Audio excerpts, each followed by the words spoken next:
The smell of the campfire mixed with pine trees, warm smoke, and summer dust. I remember that smell better than I remember some whole years of my life. I remember the clearing in the Adirondacks, the orange light slipping between the trunks, the laughter of our friends, the sound of someone tuning a guitar near the fire.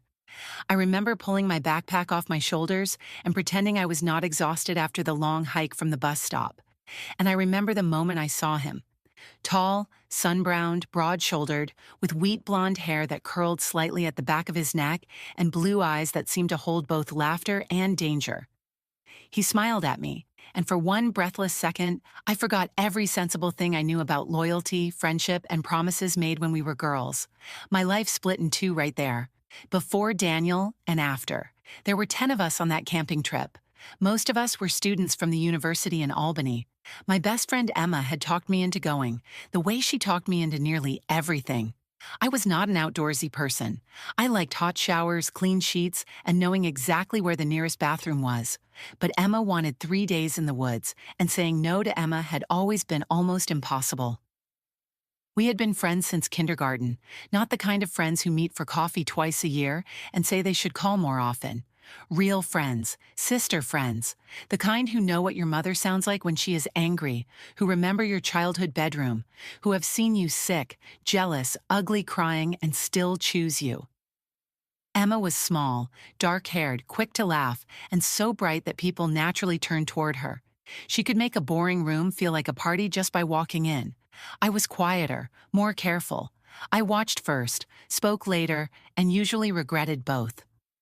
"Tori, look at this place," Emma said, spinning in the clearing with her arms open. "It is perfect." Her hair flew around her face. She looked happy in the reckless, shining way only Emma could.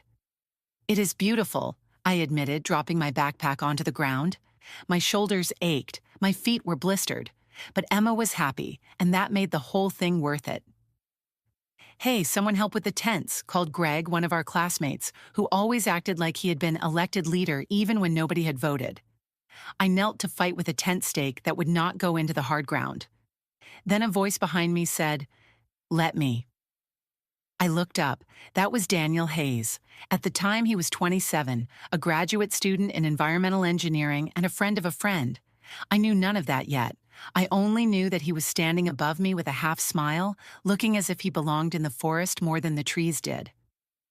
"I am Daniel," he said, offering his hand. "Anna invited me." "Victoria," I said, "but everyone calls me Tori." His hand closed around mine. Warm, strong, certain. It was only a handshake. It should have meant nothing. Instead, it moved through me like a spark. "Beautiful name," he said. I looked away because my face had gone hot. He drove the tent stakes in easily, as if the earth had been waiting for him to ask. I stood beside him, pretending not to notice his shoulders, the way his forearms moved, the sun in his hair. "Done," he said. "This tent will survive a hurricane." "Daniel." Emma's voice rang across the clearing. She ran toward him as if she had known him forever, and he turned just in time for her to throw her arms around his neck. He laughed and lifted her off the ground. She squealed, hit his shoulder, and told him he was impossible. Something inside me tightened. "You met Tori?" Emma asked after he set her down. "My best friend, I told you about her." Daniel looked at me. "We met," he said. There was something in his eyes when he said it, something that made my heart beat too hard. That evening, we sat around the fire. Someone played guitar. Someone passed around tea in metal cups. Sparks rose into the dark and disappeared among the pine branches. Daniel sat across from me with Emma beside him, and I tried not to look at him. I failed. He told stories about fieldwork, about measuring rivers after storms, about getting lost in the woods during a research trip and walking 6 miles in the wrong direction because he refused to admit he needed a map. Everyone laughed. He laughed too, fully and easily, with dimples appearing in his cheeks. "Tori, could you pass the cup?" he asked. I handed it to him. Our fingers touched. The heat that rushed through me was so sudden I nearly dropped the kettle. Daniel's eyes lifted to mine. For 1 second, the noise of the group faded. The fire, the guitar, Emma's laughter, all of it seemed far away. Then Emma leaned against my shoulder and whispered, "Look at him." I went still. "He is perfect," she said. "Smart, handsome, funny. Those dimples. I think I am in trouble." I forced my voice to work. "You like him?" "Completely." She sounded breathless, delighted, already halfway in love. Then she turned to me, suddenly serious. "You remember our rule?" Of course I remembered. We had made it when we were 16, after both of us had briefly liked the same boy from school. We swore that no man would ever come between us. If we both wanted the same person, we would both walk away. "Sisters before anyone," Emma had said, holding out her pinky. "Sisters always," I had promised. So when she looked at me by the fire and asked, "He does not interest you, right?" I had exactly one chance to tell the truth. I looked at my best friend, my sister in every way but blood. I remembered her sitting beside me in the emergency room when I broke my arm at 10. I remembered her sharing lunch with me when my father lost his job. I remembered her defending me from girls who laughed at my weight in middle school. "No," I lied. "He does not interest me." Emma smiled in relief and hugged me. "Good, then I can try." I hugged her back and felt something in me crack. That night, I lay awake in my sleeping bag while Emma breathed peacefully beside me. I stared into the dark and thought of Daniel's smile, his hand, the way he had looked at me as if he had seen through my lie before I even told it. It was the first time I lied to Emma. It would not be the last. The next morning, Daniel cooked eggs over the fire. Emma hovered near him, laughing, touching his arm, asking questions she already knew the answers to. He was kind to her, attentive, but every now and then his gaze slid toward me. I felt it each time. That was the worst part. If he had ignored me, I could have folded my feelings into silence and carried them like a private shame. If he had looked only at Emma, if his smile had belonged completely to her, I might have been able to convince myself that what I felt was nothing more than a sudden crush, the kind that burns bright for a weekend and disappears with the first Monday morning. But Daniel kept seeing me, not in the loud way men sometimes look at women, measuring them, claiming them, deciding what they want. Daniel's attention was quieter than that, more dangerous. He noticed when I went too silent. He noticed when I pretended to laugh. He noticed that I drank tea without sugar and that I always checked the sky before agreeing to a plan because I hated being caught in rain. At breakfast, Emma told a story about one of our professors mixing up two students' names for an entire semester. Everyone laughed, including me, but Daniel's eyes found mine over the rim of his cup, and I knew he could tell the laugh did not reach my face. I looked away first. That became our language for the rest of the trip. Looks interrupted before they became confessions. Almost smiles quickly hidden. Questions left unfinished because Emma was always near, bright and trusting, building dreams out of every kind word he gave her. I hated myself for resenting her happiness. Emma had never been careful with joy. When she wanted something, she wanted it openly. She did not ration hope the way I did. She did not hide desire behind sarcasm and practical excuses. If she liked a man, she let herself glow. If she was afraid, she said so. If she was happy, the whole world knew. I had always loved that about her. Now it hurt to watch. After breakfast, we walked to the river. It was one of those hot July days when the air itself feels heavy. Emma wore a red swimsuit and asked me 3 times how she looked. She looked beautiful. She always did. Slender, bright, confident in the way I had never been. "You have to help me," she said as we followed the trail. "With what?" "With Daniel. I want him to notice me. He already notices you. Not enough." I smiled because she expected me to, but every word hurt. At the river, everyone rushed into the water. It was clear and cold, running over smooth stones with willow branches dipping along the bank. Daniel took off his shirt, and I hated myself for looking. He was strong, athletic, sunlit. Emma saw me looking. "Gorgeous, right?" she whispered. I turned away.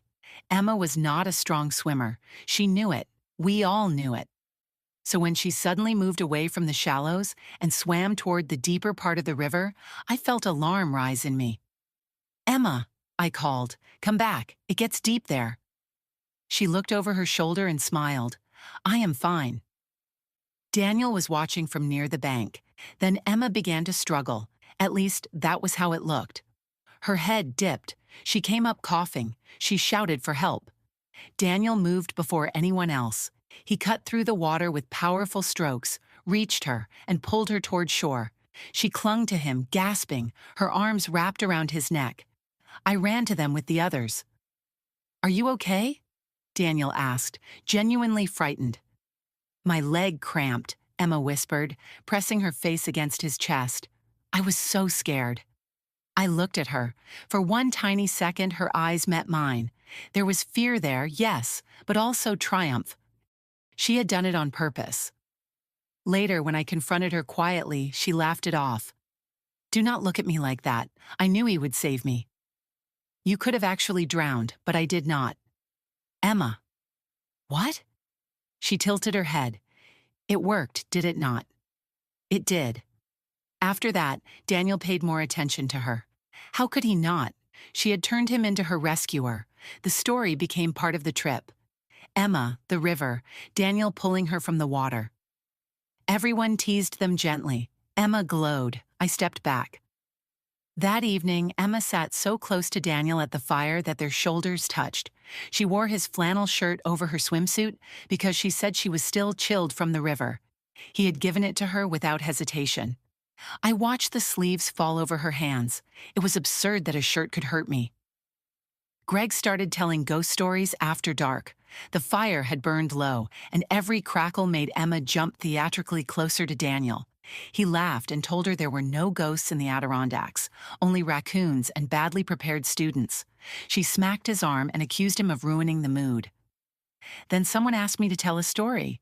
I began one about an abandoned ranger cabin we had passed on the trail. I made it up as I went, describing a light that appeared in the window every year on the same night, and a woman who waited there for a man who had promised to return from the mountain and never did. Halfway through, everyone had gone quiet. Even Emma stopped flirting. When I finished, Daniel was looking at me with an expression I did not understand. "You should write," he said. I looked at the fire. "Maybe someday." "No," he said softly. "You should." That one sentence stayed with me longer than it should have. Other people had told me I was smart, responsible, useful. Daniel was the first person who made me feel like there might be something inside me worth listening to. For the rest of the trip, I became the loyal friend. I helped Emma find reasons to sit near him. I told her which sweater made her eyes look brighter. I listened when she analyzed every word he said. I smiled when I wanted to scream, but Daniel kept finding moments with me. At dawn, when I went to fetch water, he was there. "You are up early," he said. "Could not sleep. Me neither." We stood by the river in the blue-gray morning, saying almost nothing. The silence between us felt more dangerous than words. On the last night, he found me away from the fire, sitting on a fallen log. "You are avoiding me," he said. "I am not." Tori. The way he said my name made it impossible to pretend. "Emma likes you," I said. "I know. She is my best friend. I know that too. Then please do not make this harder." He sat beside me, close but not touching. "What is this?" I looked at him. That was the mistake, because his face was open, uncertain, and full of the same pull that had been tearing through me since the first day. "Nothing," I said. He looked at my mouth, then back at my eyes. "I wish I believed you. We did not kiss. We did not touch." But something happened in that silence that was almost worse. When I returned to the tent, Emma was awake. "Where were you?" she whispered. "Could not sleep." She rolled onto her side, propping her head on her hand. In the dimness, I could barely see her face, but I could hear the smile in her voice. "I think he likes me." I closed my eyes. "I think so too." "Do you really?" "Yes." She sighed happily and reached across the small space between our sleeping bags to squeeze my hand. "I know it is silly. We only just met. But sometimes you know, don't you? Sometimes your heart recognizes something before your mind catches up." I lay there holding her hand in the dark. "Yes," I whispered. "Sometimes you know." After the trip, Emma and Daniel began seeing each other. She called me after every date. She told me what he wore, what he said, how he laughed, how he walked her home. I listened, I congratulated. I swallowed everything that wanted to rise out of me. Their relationship became the weather of my life. If Emma called excited, my whole day turned gray. If she called uncertain, some ugly, hopeful part of me lifted its head before I could force it back down. I became an expert at sounding happy while lying on my bed with my fist pressed against my mouth. She told me about their first real date at a little Italian restaurant near campus, where Daniel ordered the wrong wine and admitted he knew nothing about wine except that people swirled it before drinking. She told me he walked her home in the rain and gave her his jacket. She told me he kissed her under the awning of her building, gently at first, then with enough feeling that she could not sleep afterward. I listened to every detail. I told her what she wanted to hear. He sounds wonderful. You deserve this. I am so happy for you. Each sentence was a clean cut. Once, Emma asked whether I was seeing anyone. I said no, I was too busy. She teased me about Greg, who had apparently been asking about me since the camping trip. I laughed and told her Greg was nice but not my type. What is your type? She asked. I almost said, blonde, blue-eyed, impossible. Instead, I said, I do not know anymore. She did not hear the truth in it. Daniel called me once, then twice. At first there were reasons: Emma's birthday, a surprise, a book she might like. Then one afternoon he asked me to meet him downtown because he needed help choosing a necklace for her. I should have refused. I went. He was waiting outside a jewelry store, golden in the summer sun. Thank you for coming, he said. We went inside. He wanted something special for Emma. I helped him choose a delicate gold necklace with a small blue stone because I knew she would love it. The clerk wrapped it in a white box. You know her better than anyone, Daniel said. Yes. He looked at me. And who knows you? The question hit too close. No one needs to. We had coffee afterward. I told myself it was harmless. We sat by the window with 2 paper cups and a plate of pastries neither of us touched. You seem sad, he said. Final exams, I lied. You will do well. You are smart, determined. Emma says you are the best person she knows. Then his hand covered mine. The cafe disappeared. His thumb moved once gently across my little finger. Not by accident, not friendship. Daniel, I said. I know, I should not, but I cannot stop thinking about you. For a moment, all the lies fell away. Neither can I whispered. He closed his eyes as if the words hurt. Then I pulled my hand away. No. Tori, no, you are with Emma. She loves you. And you? Do not ask me that. If you tell me there is nothing here, I will never mention it again. I looked at him and said the second worst lie of my life. There is nothing here. He nodded slowly. After that, Daniel stopped calling me, but absence did not make him disappear. I saw him at Emma's birthday party, standing in her parents' backyard with a paper plate in one hand and a glass of lemonade in the other. Emma wore the blue necklace he had bought her with my help. She kept touching it as if it were proof of a promise. Daniel and I barely spoke. At one point, I went into the kitchen to escape the noise. I stood at the sink, looking out at the yard, and tried to breathe. A minute later, Daniel entered. We cannot keep doing this, he said. We are not doing anything. That is the problem. I turned to him. The problem is that you are with Emma. I know, then love her. He flinched. I am trying. Do not say that to me. Tori, no, you do not get to make me carry that too. Emma came in before he could answer, cheerful and flushed, asking why we were hiding. I said I was helping with dishes. Daniel said he had been looking for more ice. Neither of us looked at the other. That night, I went home and cried harder than I had cried since childhood. 3 weeks later, Emma told me Daniel had said he loved her. She was so happy she could barely speak. I wanted to believe that would end it. If he loved her, really loved her, then whatever had passed between us could be buried. A strange attraction, a mistake of timing, a little madness born from summer heat and firelight. So I buried it, or I tried. 3 months later, Emma announced they were engaged. She came to my apartment crying from happiness, a ring shining on her finger. She threw herself into my arms and told me I would be her maid of honor. Of course, I said. I held her while she cried with joy, and I hid my face in her hair so she would not see mine. Their wedding was set for August.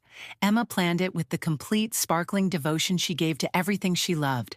Flowers, dress, music, invitations, menu. Every detail passed through me because I was her best friend. I went to fittings. I helped address envelopes. I listened while she practiced writing Emma Hayes in the margins of notebooks like a schoolgirl. The dress fitting nearly broke me. Emma stood on a little platform in front of 3 mirrors, wearing ivory satin that made her look like something from a dream.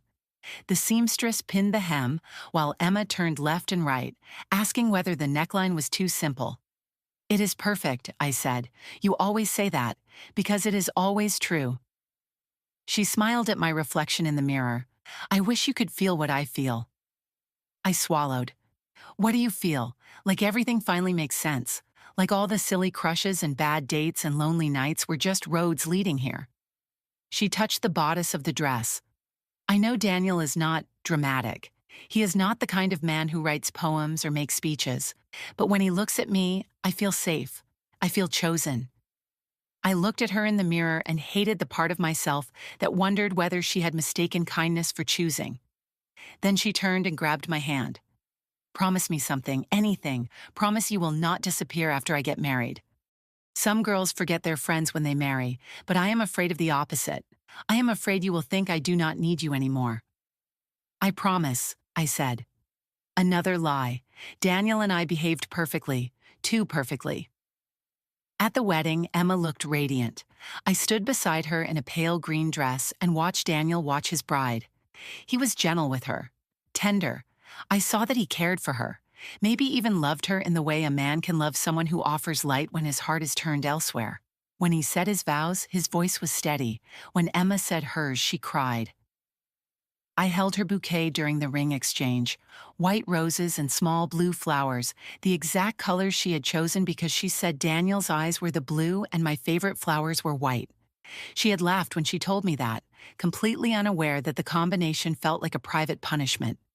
During the reception, she pulled me into the bathroom to help fix a loose pin in her hair. "Can you believe I'm married?" she asked, staring at herself in the mirror. "You look happy." "I am." Then quieter, she said, "He is a little sad sometimes, isn't he?" My hands froze in her hair.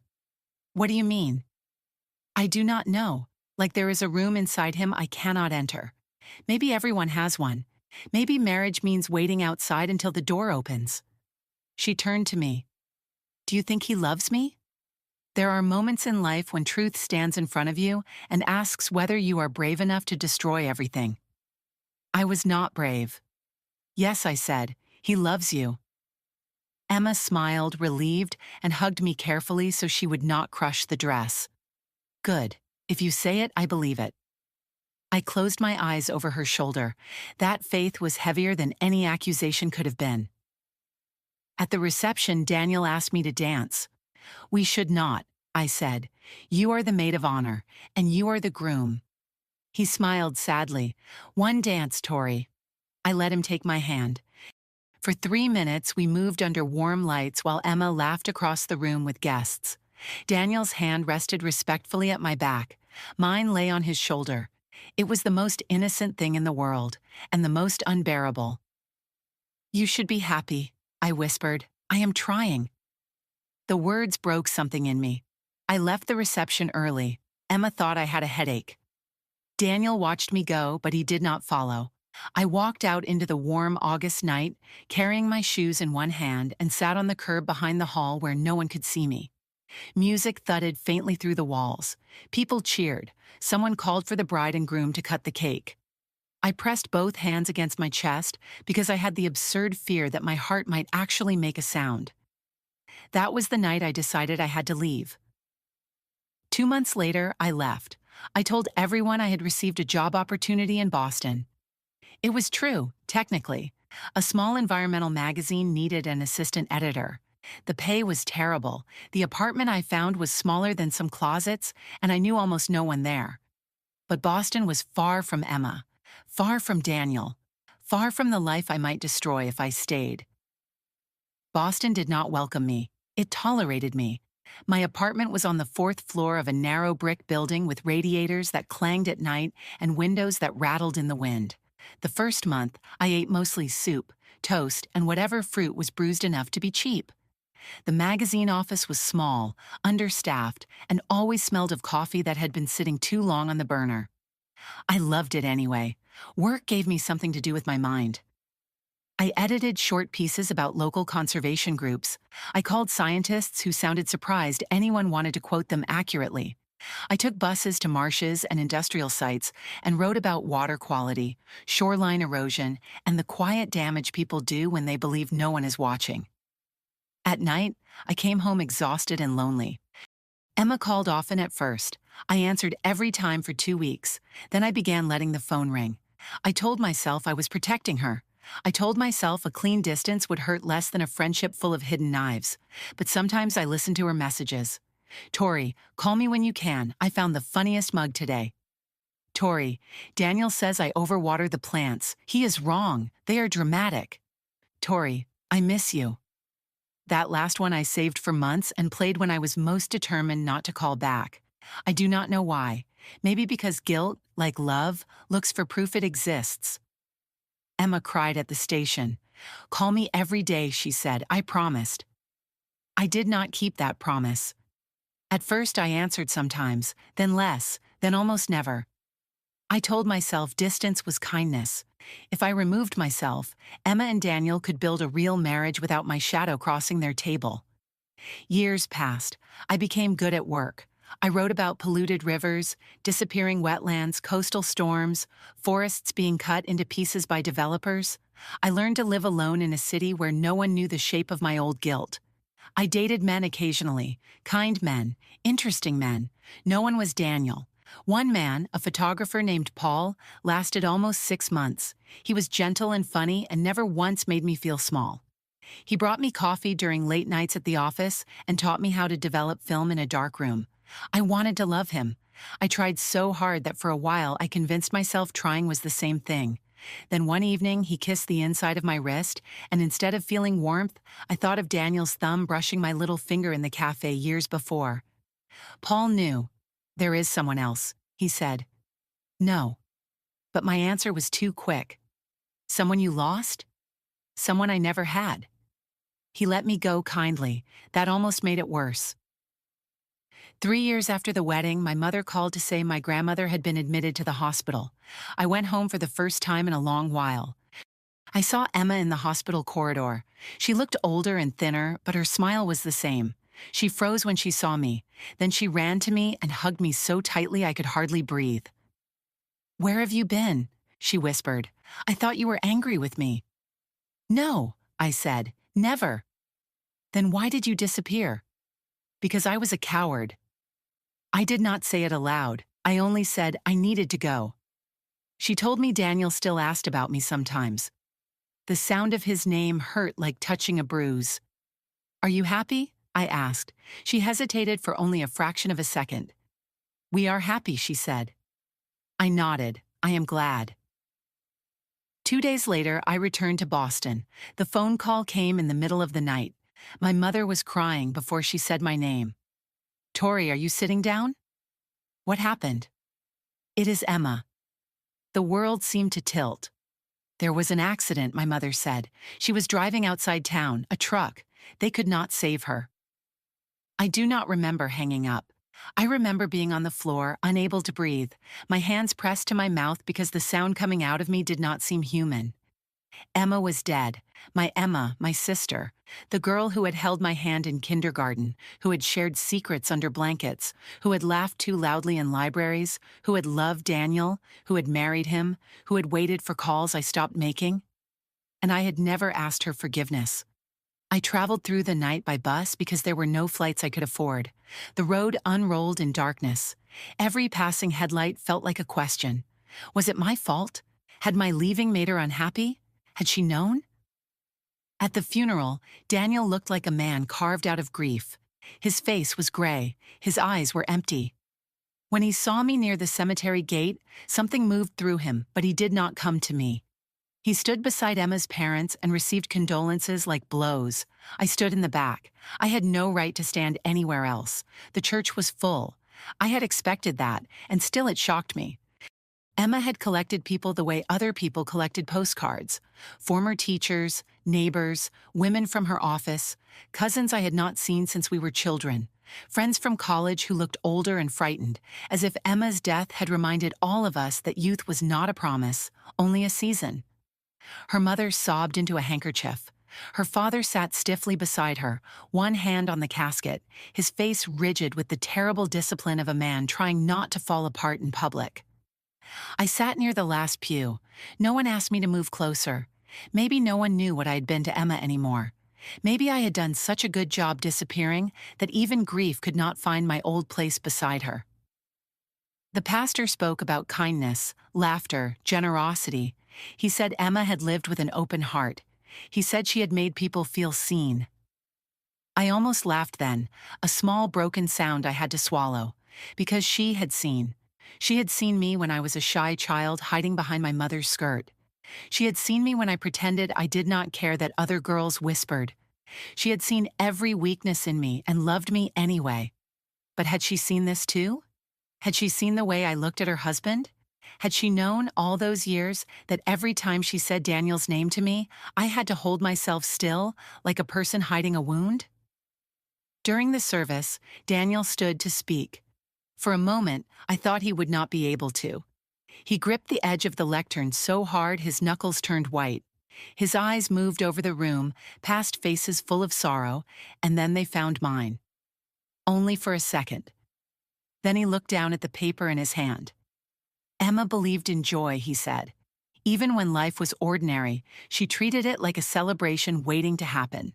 She burned toast and called it rustic. She bought flowers when we could not afford flowers.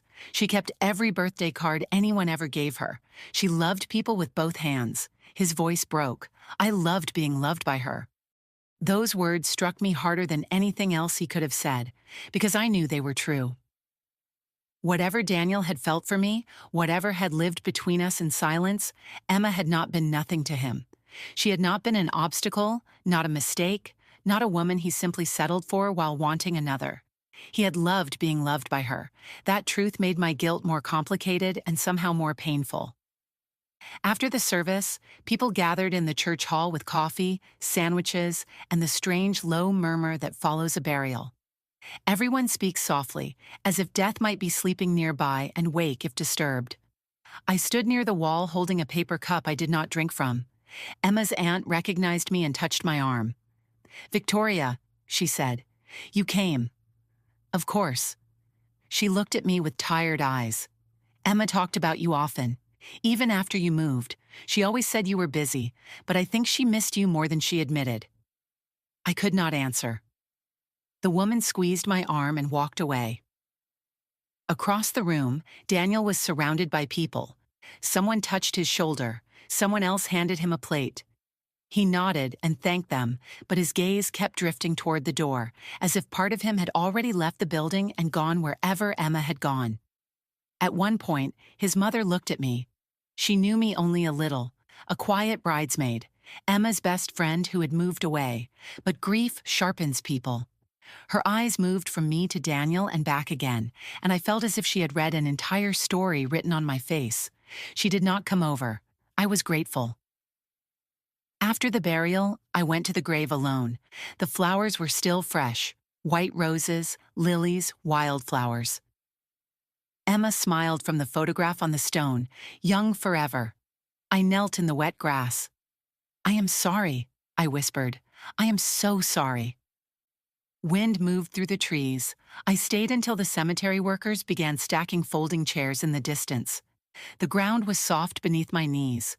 Mud soaked through my stockings. I did not care. I kept staring at her name carved into the temporary marker, unable to understand how letters could be so final.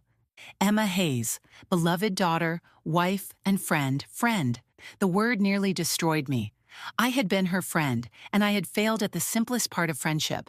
I had not told the truth. I had not stayed close. I had not answered enough calls. I had taken the easy version of sacrifice, the version that let me leave and call my absence noble. Maybe real loyalty would have been harder. Maybe real loyalty would have meant staying and learning how to love Daniel silently without letting that love rot into distance. I did not know. All I knew was that Emma was gone, and there would never be a day when I could call her and say, "Tell me what to do. Tell me how to be good again." For months after Emma's death, Daniel and I did not speak. Then winter came. One evening in Boston, during the first snow of the season, someone knocked on my apartment door. I opened it and found Daniel standing in the hallway with snow in his hair. I did not know what to say. Neither did he. "You are freezing," I said at last.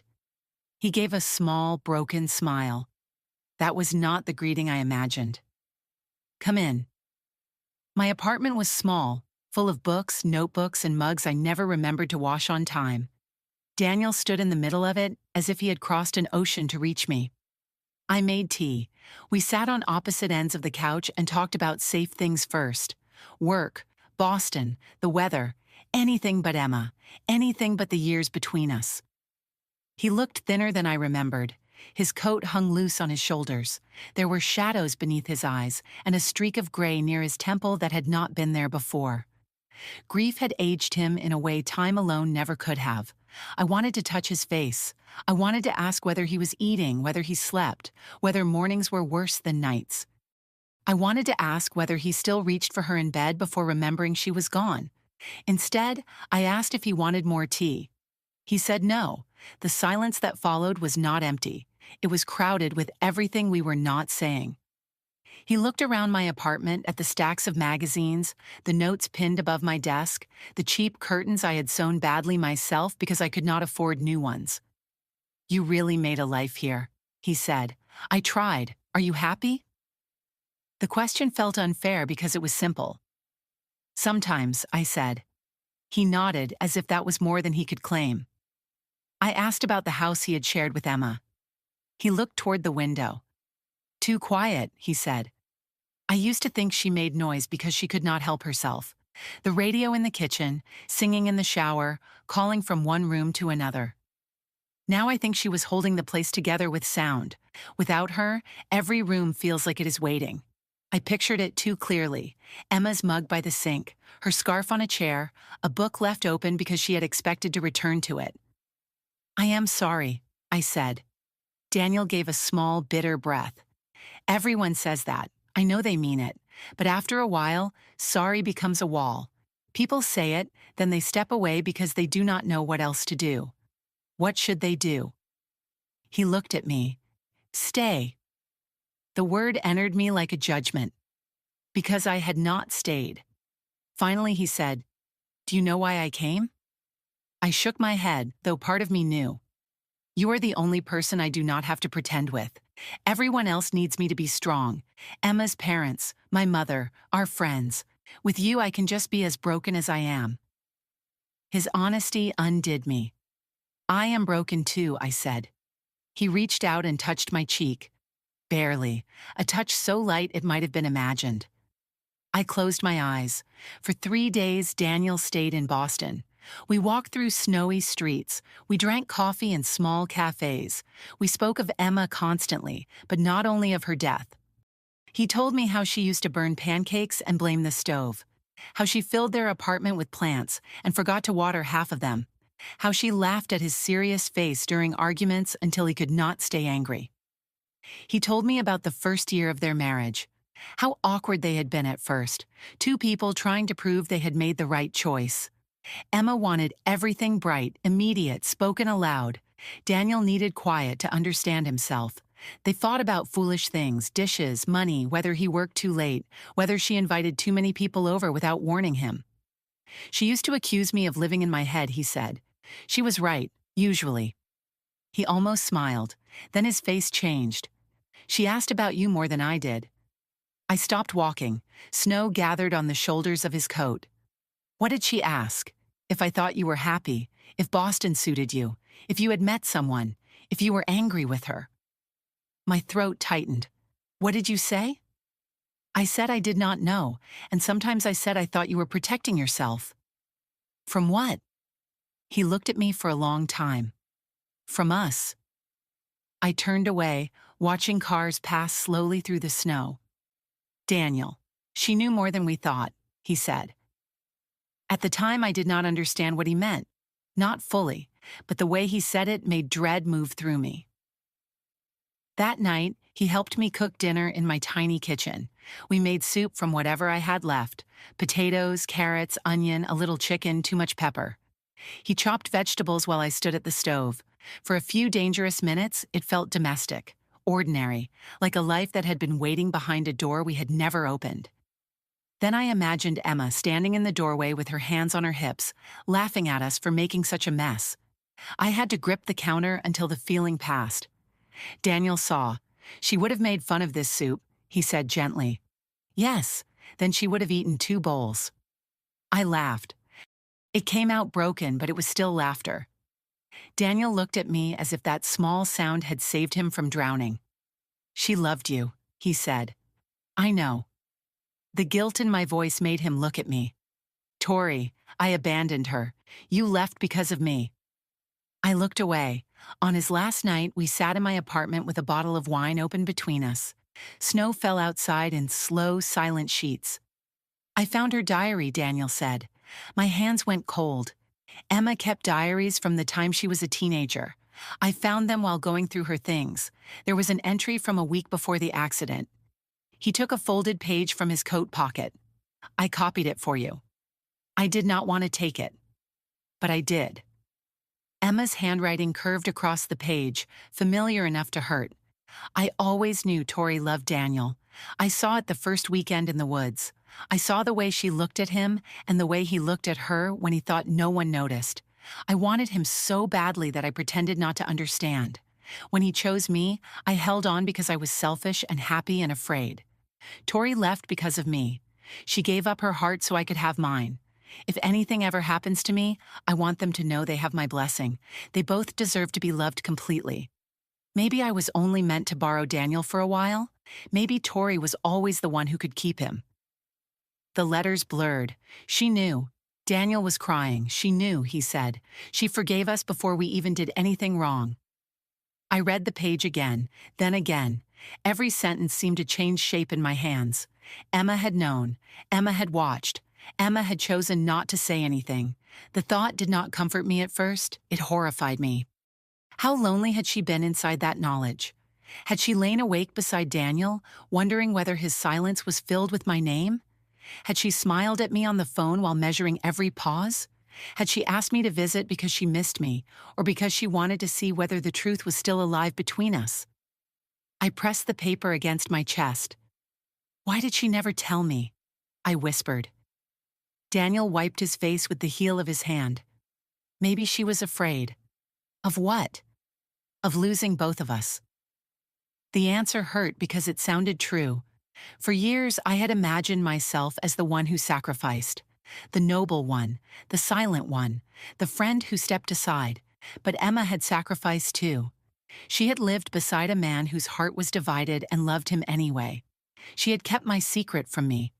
She had carried her own fear quietly so the people she loved could go on pretending. That realization did not make me feel forgiven. It made me feel smaller. I shook my head. No, I cannot. Tori, it is wrong. She wrote this. Because she was good. Because she was better than us. We did not betray her. I loved him. I loved my best friend's husband while she was alive. No diary could make that clean. Daniel took my hands. I loved you too. And I loved her. Not the same way, but truly. I stayed. I was faithful. I tried to be the husband she deserved. I know. Then why are we still punishing ourselves? Because she is dead. The words came out like a sob. Because she is dead and we are here. He pulled me into his arms. I fought for a second, then collapsed against him. That night, we did not become lovers. We held each other and cried for Emma, for ourselves, for all the years of silence and wanting and shame. But the door had opened. And once opened, it could not be closed. We tried to move slowly. We failed. Grief and love tangled together until neither of us knew where one ended and the other began. Daniel came to Boston whenever he could. I visited him once, secretly, and the town looked at us as if we had dragged Emma's grave behind us. The first time he kissed me, it was almost an accident. He was leaving for the train station. His coat was buttoned wrong because his hands were shaking. I noticed and reached up to fix it, the way Emma might have done, the way a wife might have done. That thought should have made me step back. It did not. My fingers brushed the wool near his chest. He looked down at me. For one terrible, beautiful second, we were back in the woods, young and afraid, standing beside a fire with a truth between us neither of us dared to touch. "Tori," he whispered. "Do not," I said. I did not know whether I meant do not kiss me or do not leave. He kissed me. It was not hungry at first. It was not triumphant. It was a question asked in pain. I answered before I could stop myself. My hands went to his face, and suddenly years of restraint collapsed into one breath. Then I pulled away and slapped him. Not hard, but hard enough that both of us froze. "I am sorry," I said immediately. He touched his cheek. "No, I deserved that." "No, you did not. Maybe we both did." He left without another kiss. I spent the rest of the night sitting on the kitchen floor with Emma's diary page beside me, hating myself for wanting to read it again. After that, we set rules. No secrets. No pretending Emma had never existed. No touching when either of us was using grief as an excuse. No future plans until we could speak her name without feeling like thieves. The rules lasted 11 days. Not because we were careless, but because the heart is not a machine that obeys instructions once pain has loosened all the screws. We called each other too late at night. We said things we should have saved for daylight. We remembered too much. We confessed too much. He told me he had almost called off the wedding. I told him I had almost asked him to. He told me Emma had once asked, "If Tori came back tomorrow and told you she loved you, would you leave me?" I could barely breathe. "What did you say?" "I lied," he said. I said no. The cruelty of that honesty made me cry until I felt sick. "Did she believe you?" He was silent for a long time. "I do not know. People talked. Of course they did. Some called me a traitor. Some called Daniel heartless. His mother refused to say my name. My own mother told me I should be ashamed. Maybe I was." The first whisper reached me through an old college friend. "I heard you and Daniel are seeing each other," she said carefully over the phone. The way she said seeing made it sound like a crime. "We are trying to understand what we are," I said. "That is not an answer." "No, Emma has not even been gone a year." I closed my eyes. "I know. Do you?" "Because people are saying things. People always say things. This is different, Tori. I wanted to defend myself. I wanted to say that none of them knew the whole story, that Emma had known, that Emma had written the words with her own hand.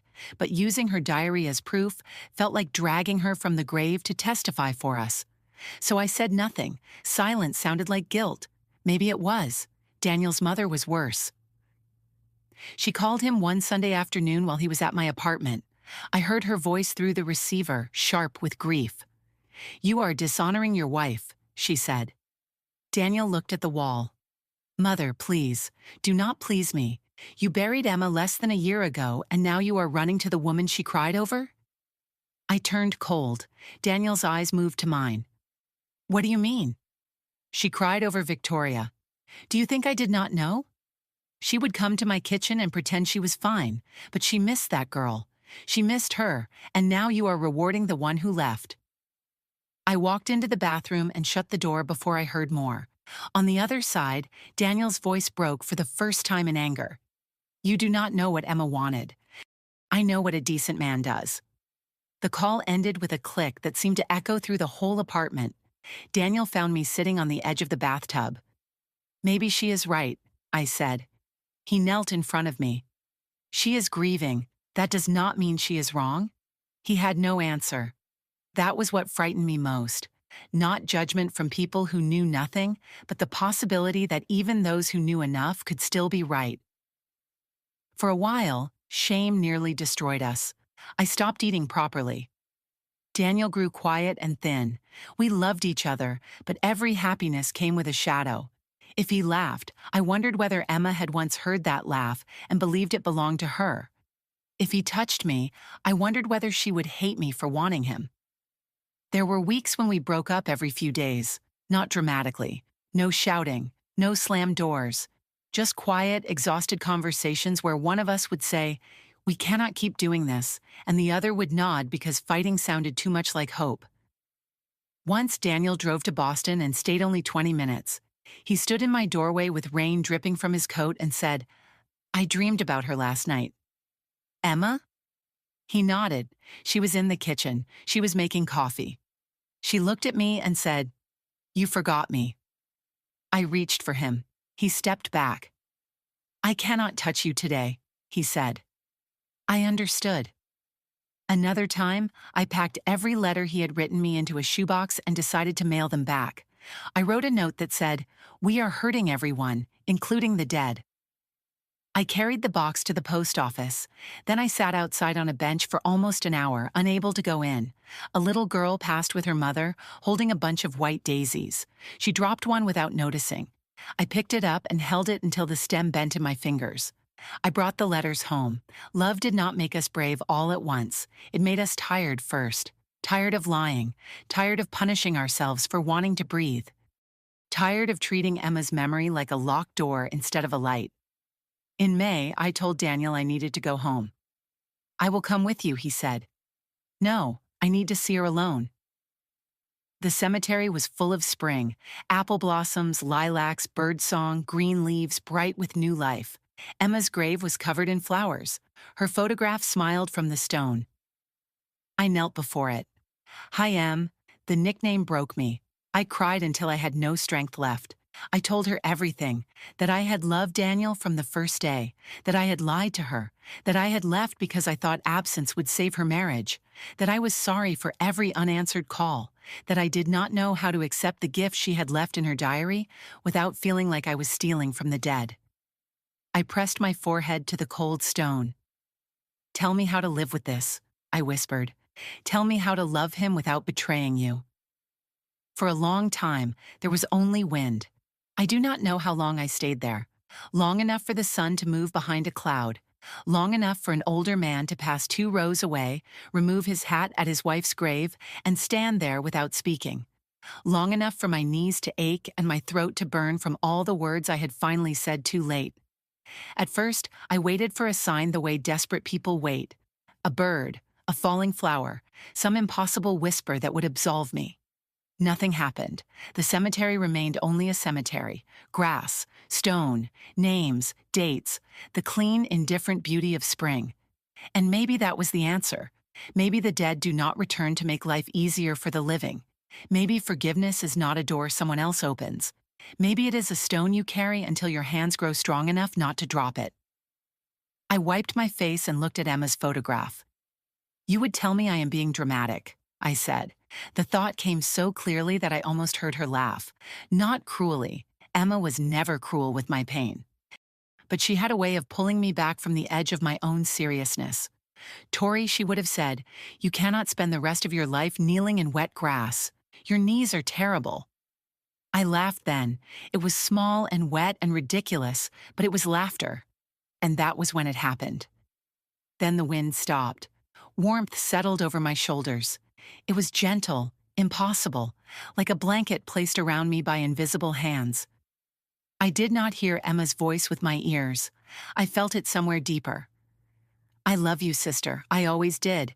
Be happy." I opened my eyes. No one was there, but the warmth remained. When I returned to Boston, Daniel was waiting at the station with white roses. "How are you?" he asked. I leaned into him and cried. "Better," I said. "For the first time in years, better." He told me he had gone to the cemetery too. He had asked Emma's forgiveness. He had felt the same strange warmth, the same peace. But peace did not solve everything overnight. The next morning, I still woke afraid.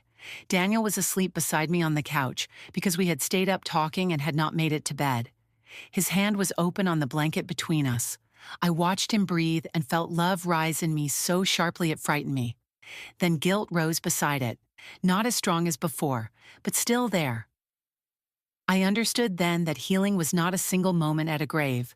It was not a diary page. It was not one warm wind or one dream or one decision. Healing was choosing again and again not to turn pain into a punishment. So when Daniel woke and saw me crying quietly, he did not ask if I wanted him to leave. He only held out his hand. I took it. Maybe grief makes people imagine things. Maybe love does. Or maybe Emma, who had always known more than she said, found a way to give us one final kindness. After that, happiness did not come easily, but it came. We learned to speak Emma's name without flinching. We kept her photographs. We told stories about her. We did not erase her to make room for us. We built our love around the truth that she had been part of it from the beginning. The first time we had dinner with Emma's parents, I nearly canceled. Her mother invited us after reading the diary entry Daniel finally chose to show her. I still do not know whether that was the right thing. Some truths heal one person and wound another, but he said he could not keep letting them believe Emma had died betrayed. We went to their house on a rainy Thursday. I had not been inside since before the wedding. The hallway still smelled faintly of lemon polish and old wood. Photographs covered the wall. Emma at 6 with missing front teeth. Emma at prom. Emma in her wedding dress. Emma and me at 15, our arms around each other, making faces at the camera. I stopped in front of that picture.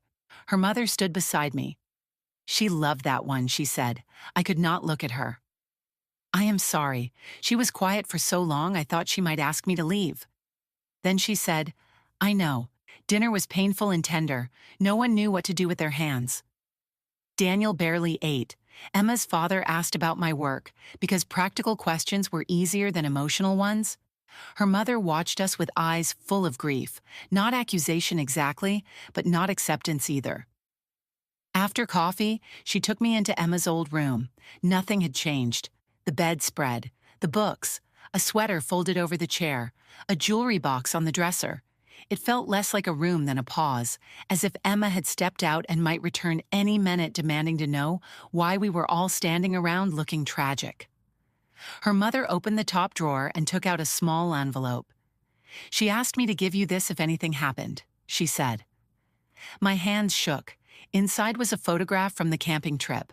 Emma and me by the river, both of us sunburned, both of us laughing. On the back, in her handwriting, she had written, My sister before life got complicated. I pressed the photograph to my lips. Her mother began to cry then, and I did too. We did not hug at first. We only stood in that room with all our separate griefs. Then she reached for me. I am angry, she whispered, but not only at you, at her, at him, at myself, at God, at the truck driver, at the whole world for continuing. I know. Do not waste what she gave you, Victoria. I held her and understood that forgiveness does not always arrive smiling. Sometimes it comes exhausted, with red eyes, carrying anger in one hand and mercy in the other. Some days guilt returned. Some nights Daniel stared at the ceiling and I knew he was thinking of her. Some mornings I woke with the old question in my chest. Do I have the right to this? But slowly, happiness stopped feeling stolen. It became ours. 2 years after Emma's death, Daniel proposed to me in a park at sunset. It was ordinary and beautiful. Children were playing nearby. Someone was walking a dog. The sky was pink and gold. We had not gone there for anything important. That was what made it feel important. By then, we had stopped treating happiness like something that needed a witness or a defense. We had built small routines: Saturday coffee, long walks by the Charles River, Sunday mornings reading in the same room without speaking, arguments about bills, laundry, and whether Daniel could keep pretending canned soup counted as dinner. Ordinary things, sacred things. I had learned the shape of his grief. He had learned the shape of mine. We knew which days needed silence and which days needed music. We knew that anniversaries could turn a bright morning gray without warning. We knew that love after loss is not a replacement. It is a second language learned with an accent. That evening, Daniel had been quiet. Not the frightening quiet of the early months, when silence meant he was sinking somewhere I could not reach. This was different. Nervous, almost boyish. You are acting strange? I said as we walked. I am always strange, stranger than usual. He laughed, but his hand tightened around mine. We stopped near a bench under a maple tree. The leaves were just beginning to turn at the edges, green giving way to gold. A little girl rode past on a bicycle with pink streamers on the handlebars, her father jogging behind her, calling for her to slow down. Daniel watched them until they disappeared down the path. Then he turned to me. Daniel stopped on the path and turned to me. "Victoria," he said, "I have spent too long asking whether I have the right to ask you this. Life is too short for fear. I love you. I loved you when I should not have. I love you now when I finally can. Will you marry me?" He knelt and opened a small box. The ring was simple. A thin band, a small diamond, nothing grand. Perfect. For a second I could not speak, not because I was unsure, because every version of myself seemed to be standing there with me. The girl in the woods, the bridesmaid holding white roses, the woman on a bus in the dark after Emma died, the one kneeling at a grave begging for permission to live. All of them had been walking toward this moment without knowing it. Daniel's eyes filled with fear. "Tori?" I laughed and cried at the same time. I knelt in front of him and held his face. "Yes," I whispered. 1,000 times? Yes. He put the ring on my finger with shaking hands. Then he rested his forehead against mine. "I wish she were here," he said. "I know. She would have cried louder than both of us." He smiled through tears. She would have planned the wedding before we left the park, and complained about the flowers, and chosen them anyway. We stayed there until the sky darkened and the park lamps came on one by one. We married quietly that September in a small church outside Boston. Only the people who could accept the truth came. My mother came after reading Emma's diary entry. She cried, held me, and said she had not understood. Daniel's mother did not come, but she sent a card. It said only, "I hope you both find peace." That was enough. Emma's parents came. I did not expect them to. Her father walked in first, holding his hat in both hands. Her mother followed, wearing a navy dress and the pearl earrings Emma had given her one Christmas. When I saw them from the small room where I was getting ready, I had to sit down. My mother touched my shoulder. "Do you want a minute?" "No," I said. "If I take a minute, I will need a year." Before the ceremony, Emma's mother came to see me. She stood in the doorway for a moment, looking at my dress, the flowers, my trembling hands. "You look beautiful," she said. "Thank you." She crossed the room and fastened something around my wrist. It was Emma's old silver bracelet, the one with the tiny heart charm she had worn through most of college. "She wanted you to have it someday," she said. I do not know if this is the someday she meant, but it feels close enough. I covered my mouth with my hand. "I cannot wear this." "You can." Her voice shook, but she did not take the bracelet back. "Just remember her kindly, every day." Then she kissed my cheek and left before either of us could fall apart. I wore a simple white dress and carried white roses, Emma's favorite flowers. Daniel stood at the front in a dark suit. When he saw me, his eyes filled. During the vows, sunlight came through the church windows and fell across my shoulders. For one breath, I smelled Emma's perfume, soft, floral, unmistakable. Daniel's hand tightened around mine. "Do you smell that?" he whispered. "Yes." Neither of us said more. We did not need to. After the wedding, we went to Emma's grave before going anywhere else. We brought white roses and placed them carefully against the stone. "We are married," I told her. "You were there. I know you were." Daniel took my hand. "Thank you," he said softly, "for loving us both enough to let us live." I touched the marble. "I will never forget you," I whispered. "I will love him for both of us." Wind moved through the trees. This time I did not need a voice. I already knew. 5 years have passed since then. Daniel and I have a daughter. We named her Emma. She has dark hair, bright eyes, and a laugh that sometimes stops me in the middle of a room. Every year, on the anniversary of my friend's death, we bring white roses to the cemetery. Little Emma runs between the paths, asking questions about the woman whose name she carries. I tell her the truth in the only way a child can hold. She was my best friend. She loved deeply. She was brave. And because of her, your father and I learned that love does not always end where life ends. When she was 4, little Emma asked whether the other Emma was an angel. Daniel and I looked at each other. Maybe, I said. Does she watch me? I think she would want to. Little Emma considered this seriously, then placed one white rose against the stone. Hi, other Emma, she said. I like your name. Daniel turned away, but I saw his shoulders shake. I picked up our daughter and held her close, breathing in the warm, clean smell of her hair. For the first time, the grief did not feel like a wound opening. It felt like a river still moving through us, carrying memory instead of drowning us in it. There are still people who do not understand. Maybe they never will. They see the outline and think they know the picture. Best friend, husband, death, marriage. They think love should follow rules neat enough to fit into gossip.